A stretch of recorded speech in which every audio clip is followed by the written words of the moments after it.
After 23 days, I've reached another landmark on this journey.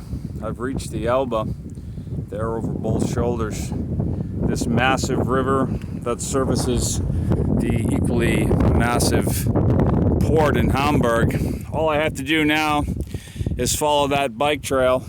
More or less at junctures I will be in the infrastructure, dodging traffic, etc. But a fair bit of this will be along this Elbe bike path, so it'll be quite comfortable.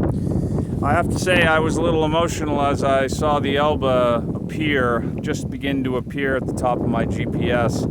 It's like seeing an old friend. It really is. For me, features from the landscape, such as these massive rivers, truly do become my friends as a solo traveler on my journeys, and I look forward to seeing them if I do get a second chance, especially a river with such significance as this one. The Elbe flows to the west, ultimately to the Baltic and the North Sea.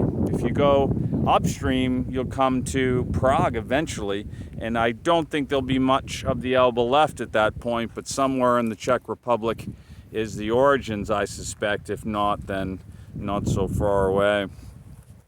I have about 15 miles to close the gap to the Einsbüttel quarter and the Bismarckstraße, where I'm headed in Hamburg. It will be a challenge once I get over the Elbe, and even just before navigating through. Even though I use a GPS with a route on the screen, a bright purple line, there's just so many paths that intersplice and etc. as you come into a space like that. It's there's no way you can really anticipate going through it smoothly unless you're from there and you do it many times, and of course a lot of people do.